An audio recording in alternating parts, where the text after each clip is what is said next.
যেখানে একটা মেয়ের জন্ম হয়, ছোট থেকে বড় হয়, বিয়ের পর না সেই বাড়িটাও পর হয়ে যায়।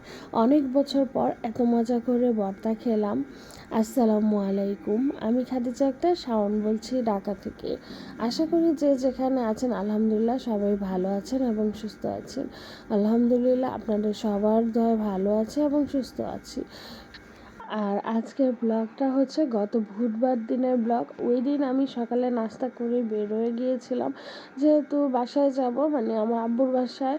তো ওইখানে যেতে আমার একটু সময় লাগে, আর এমন সময় বেরিয়েছি যে রাস্তাঘাট একদম নীরব থাকে, 11টা বাজে প্রায় গড়িতে।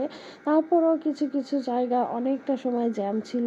তো এই যে নতুন রাস্তার এটা হচ্ছে কি 100 ফিট, এই 100 ফিটের রাস্তা আসলে আসলে আমার মন ভালো হয়ে যায়, কারণ এখানে না রাস্তাটা এত খালি থাকে আর ফাঁকা থাকে, চারপাশটা ভালো একটা পরিবেশ, মানে হাওয়া দেয় আর এত হালকা বাতাসগুলো আসে, আমার এত ভালো লাগে।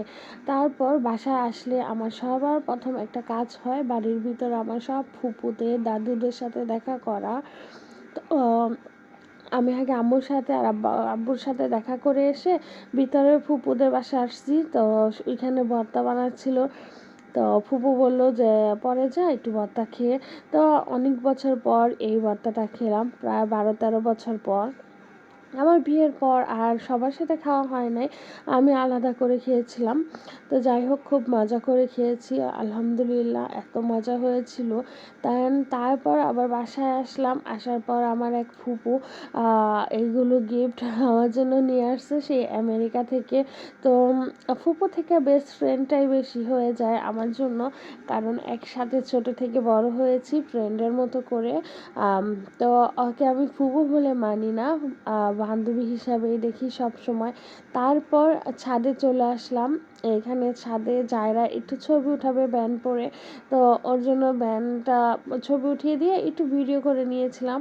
আর আম্মু এই যে এটা কি বলে, মালবেরি গাছে ফল হয়েছে, তো আম্মু আবার কাকের জন্য ডেকে রেখেছিল, তো কয়েকটা পেকেছে, তো এগুলো উঠিয়ে নিলাম। তো এই যে আজ এই ছাতাটা দেখিয়েছি, এটা হচ্ছে আমার এলাকার নাম। তো এই যে আম্মুর ছোট একটা ছাদ বাগান আপনাদের সাথে শেয়ার করলাম। তো এই যে এখন নিচে আবার এদিকে আব্বু ডাকতেছিল খাওয়ার জন্য, তো আমি আসবো দেখে আম্মু লাল চাল বসিয়েছিল। তো এখন এই যে সবাইকে বেড়ে দিচ্ছি বলতে আব্বু, আমি আর যারা, তো আমি তো আর এখন খাবো না, আগে যারাকে খাওয়াই দিচ্ছি। আর এই যে ভিডিওটা জানেন কে ধরেছে? আমার আব্বু ধরেছিল। তো যেহেতু যারাকে আমি ডাকতেছিলাম আসতেছিল না, তো আব্বুরে বললাম একটু ভিডিও করো, তো আব্বু ভিডিও করে দিচ্ছে। আর দেখতে দেখতে কিন্তু সন্ধ্যা হয়ে গিয়েছে, এখন বাসায় আসব। তো রিক্সার জন্য দাঁড়িয়েছিলাম, রিক্সা পাচ্ছিলাম না, পর আব্বু বললো যে চল আমি নিয়ে দিয়ে আসি।